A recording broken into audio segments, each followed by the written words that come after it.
இந்த சேனலை தொடர்ந்து நடத்த உதவி செய்ய நினைப்பவர்கள் உதவி செய்யலாம். வணக்கம். உலக அளவில் ட்ரெண்டாகி வரக்கூடிய மோடி குறித்து ட்ரம்ப் சொல்லக்கூடிய ஒரு வீடியோ. மோடியினுடைய உற்ற நண்பராக இருக்கக்கூடிய ட்ரம்ப் என்ன சொல்கிறார் அப்படின்னா, மோடி என்னை நேசித்துத்தான் ஆக வேண்டும், இல்லை என்றால் நான் அவரின் அரசியல் வாழ்க்கையை அழித்து விட முடியும் அப்படின்னு அவர் சொல்கிறார். இப்போ அப்படியே உச்சநீதிமன்றத்தினுடைய மூத்த வழக்கறிஞராக இருக்கக்கூடிய பிரசாந்த் பூஷன் அவர்கள் இன்றைக்கு என்ன சொல்லியிருக்கார் அப்படின்னு பாருங்கள். அவர் சொல்கிறாரு, மோடியினுடைய அரசியல் வாழ்க்கையை அழிக்கக்கூடிய ஏதோ ஒன்று ட்ரம்பிற்கு தெரிந்திருக்கிறது என்று அர்த்தம். அப்படி என்றால் மோடியினுடைய அரசியல் வாழ்க்கையை அழிக்கக்கூடிய அந்த ரகசியம் என்ன?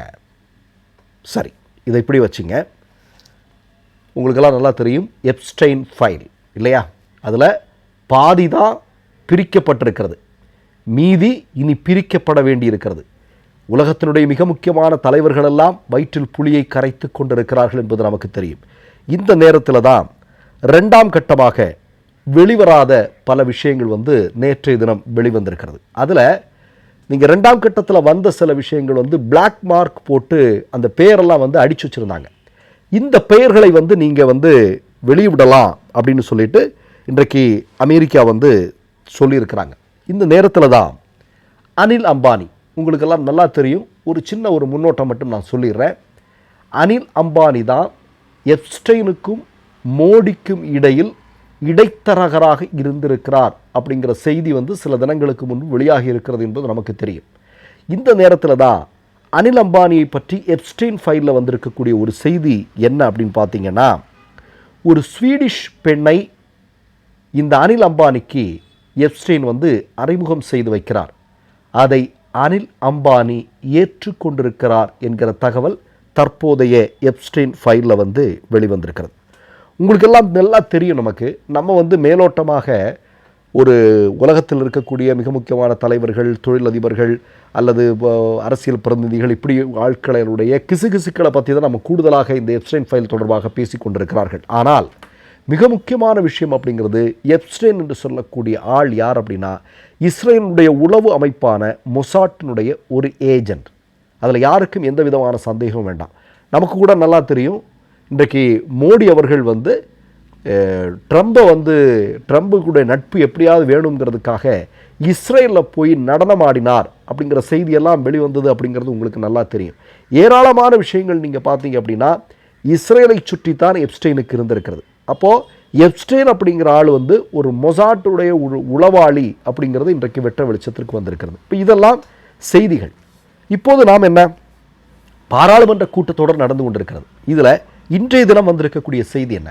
இன்றைய தினம் இந்தியாவினுடைய எதிர்க்கட்சி தலைவராக இருக்கக்கூடிய, இந்தியா கூட்டணியினுடைய மிக முக்கியமான தலைவராக இருக்கக்கூடிய ராகுல் காந்தி அவர்களுக்கே பேசுவதற்கு அனுமதி அளிக்கப்படவில்லை.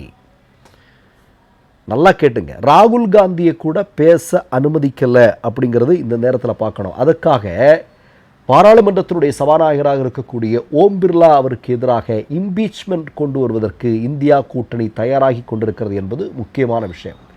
இது அரிதிலும் அரிதாக நடக்கக்கூடிய விஷயம். ஏன் இன்றைக்கு இந்த அளவிற்கு ஓம் பிர்லா பயப்படுகிறார்?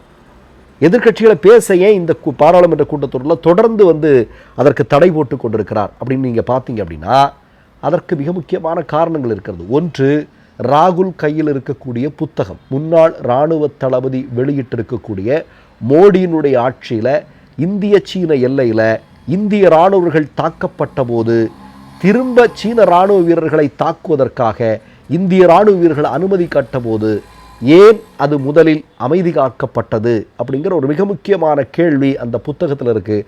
அந்த புத்தகத்தில் இருக்கக்கூடிய 5 வரிகளை நாங்கள் பேசுவதற்கு கூட இவர்கள் அனுமதிக்க மாட்டார்கள் அப்படின்னு இந்தியா கூட்டணி சார்ந்த தலைவர்கள் சொன்னது நமக்கு நல்லா தெரியும். இன்றைக்கு அந்த புத்தகம் உலக அளவில் ட்ரெண்ட் ஆகிட்டு இருக்கு. இது ஒன்று.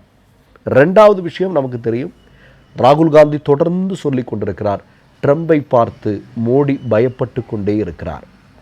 அதற்கு அவர் சொல்லக்கூடிய மிக முக்கியமான காரணங்களில் ஒன்று அதானி. அதானி எந்த நேரத்தில் வேண்டுமானாலும் அமெரிக்காவால் தட்டி தூக்கப்படலாம். ஏன்னா வழக்கு இருக்குது, மோசடி செஞ்சிருக்கிறார் அப்படிங்கிறது எல்லாருக்குமே தெரியும். இப்போ இந்த நேரத்தில் அதானி எந்த நேரத்தில் வேண்டுமானாலும் தூக்கப்படலாம். அதானி தூக்கப்பட்டால் அதனுடைய கரங்கள் எங்கே போய் நீளும் அப்படின்னா மோடி வரையிலும் போய் நீளும். இதனால் மோடி பயப்படுகிறார். இது ஒன்று. ரெண்டாவதாக எப்ஸ்டைன் ஃபைல்ஸ் வந்திருக்கிறது. அதில் எப்ஸ்டைன் ஃபைலில் மோடி அவர்களுடைய பெயர் வந்துருச்சு. ஆனால் மோடி அவர்கள் இஸ்ரேலுக்கு சென்றிருக்கிறார் என்பது உண்மையாக இருக்கிறது. இஸ்ரேலுக்கு சென்று 2017 போனார் அப்படிங்கிறது எல்லாருக்குமே தெரியும். போன இடத்துல டான்ஸ் ஆடி இருக்கிறார். இவர் எதற்காக போனாரோ அது நடந்திருக்கிறது, அந்த டீலிங் நடந்திருக்கிறது என்று சொல்லப்படுகிறது. அப்படி என்றால் அது என்ன? இந்த கேள்விகளுக்கு மோடி அவர்கள் பதில் சொல்லியாக வேண்டும்.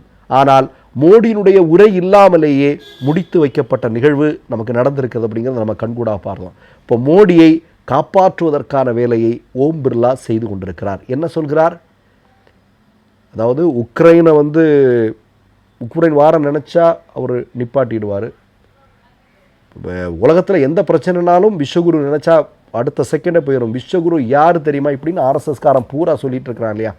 ஆனால் அந்த விஸ்வகுரு என்று சொல்லக்கூடிய நபர் சொல்கிறாரு, ஐயையோ காங்கிரஸுடைய எம்பிக்களெல்லாம் வர்றாங்க, எனக்கு பயமாக இருக்குது, நான் வரமாட்டேன் அப்படின்னு சொல்கிறார்.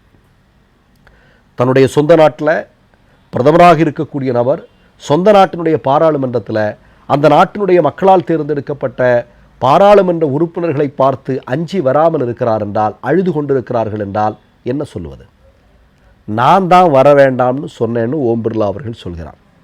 இப்போ எல்லாத்துக்கும் ஏதோ ஒரு விதத்தில் ஏதோ ஒரு கனெக்ஷன் இருந்துக்கிட்டே இருக்கோ அப்படிங்கிற ஒரு மிகப்பெரிய சந்தேகம் இன்றைக்கு வலுவாக எழுந்து கொண்டிருக்கிறது. அதனால தான் முதல்ல ட்ரம்ப் சொன்ன அந்த வீடியோ இன்னைக்கு உலக அளவில் ட்ரெண்ட் ஆகிட்டு இருக்கு அப்படின்னா அதில் அவர் தெளிவாக சொல்கிறார். ட்ரம்ப் சொல்கிறார், மிரட்டுறாரு. அவர் தொடர்ந்து மோடியை குறித்து இந்த மாதிரி பேசிக்கிட்டே இருக்கிறார். ஆனால் மோடி தான் எதுவும் பேச மாட்டேங்கிறார். அது என்னன்னே தெரியல. பாருங்க, இப்போ ட்ரம்ப் சொல்லக்கூடிய ஒவ்வொன்றையும் மோடி செயல்படுத்தி கொண்டிருக்கிறார். என்ன செயல்படுத்துகிறார் தெரியும்? அமெரிக்காக்காரன் இங்கே இறக்குமதி செய்யக்கூடிய பொருட்களுக்கு, அதாவது இந்திய மக்களை, இந்திய விவசாயிகளை பாதிக்கக்கூடிய ஒரு மிகப்பெரிய விஷயம் இல்லையா? அப்படி மிகப்பெரிய இறக்குமதி அடுத்த 5 வருடத்திற்கு 45 லட்சம் கோடி ரூபாவுக்கான இறக்குமதிகள் நடக்கப் போகிறது அப்படின்னு சொல்கிறாங்க. 45,000 கோடி என்று நினைக்கிறேன். அந்த அளவிற்கான ஒரு மிகப்பெரிய டீலிங் இந்திய சந்தையை குறிவைத்து அமெரிக்கா நகர்த்தி இருக்கிறது. இதற்கு அவர்கள் இறக்குமதி செய்யக்கூடிய பொருட்களுக்கு 0% வரி என்பதாக உறுதி செய்யப்பட்டிருக்கிறது.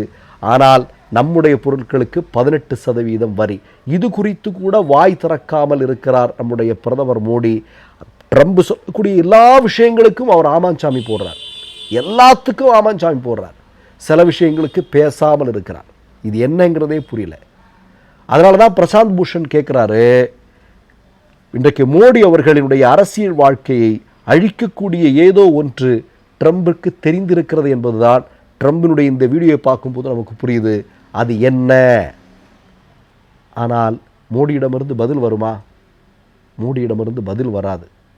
ஏன்னா நமக்கு தெரியும், கடந்த 12 வருடங்களாக இந்திய மக்களை, இந்திய இறையாண்மையை, இந்திய ஜனநாயகத்தை, இந்திய மக்களுடைய ஒற்றுமையை பாதிக்கக்கூடிய எவ்வளவோ சம்பவங்கள் அடுக்கடுக்காக நடந்த பிறகும் கூட பொறுப்பாக பதில் சொல்ல வேண்டிய மோடி அவற்றை தட்டி கழித்திருக்கிறார். அவற்றிலிருந்து ஓடி ஒளிந்திருக்கிறார் என்பதுதான் கடந்த கால வரலாறு. இப்போ இதற்கும் வழக்கமாக அவர் கள்ள மௌனத்தோடு தான் இருக்கப் போகிறார் என்பதுதான் உண்மை. மற்றொரு நிகழ்ச்சியில் சந்திப்போம். நன்றி, வணக்கம். 3 யூடியூப் சேனல்கள் வியாபாரத்திற்கு இருக்கிறது. தேவைப்படுபவர்கள் இந்த எண்ணுக்கு தொடர்பு கொள்ளுங்கள். மை நேம் இஸ் ரெட் சேனலை சப்ஸ்கிரைப் பண்ணிக்கோங்க. அதுக்கப்புறமா பக்கத்தில் இருக்கிற ஜாயின் பட்டனை கிளிக் பண்ணீங்கன்னா ஒரு நியூ பேஜ் ஒன்று ஓப்பன் ஆகும். அதுலயும் ஜாயின் பட்டனே கிளிக் பண்ணிக்கோங்க. அதுல பாத்தீங்கன்னா credit card, debit card options இருக்கு. இதுல உங்களுக்கு விசா, மாஸ்டர் கார்டு, ரிப்பே அப்படின்னு 3 ஆப்ஷன்ஸ் கொடுத்துருக்காங்க. அதுல நீங்க எந்த கார்டு சூஸ் பண்றீங்களோ அந்த கார்டோட நம்பர் என்டர் பண்ணிக்கோங்க. அப்புறமா கார்டோட வேலிடிட்டி மந்த் அண்ட் இயரை டைப் பண்ணிக்கோங்க. அடுத்தபடியா உங்க கார்டோட பின்னால சிவிசி கோடுன்னு சொல்லிட்டு 3 நம்பர்ஸ் கொடுத்துருப்பாங்க.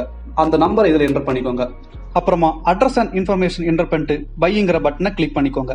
ஒருவேளை உங்க கார்டு நம்பர் இன்வாலிட்னு காமிச்சிச்சுன்னா உங்க கார்டுல இன்டர்நேஷனல் யூசேஜை எனேபிள் பண்ணுங்க.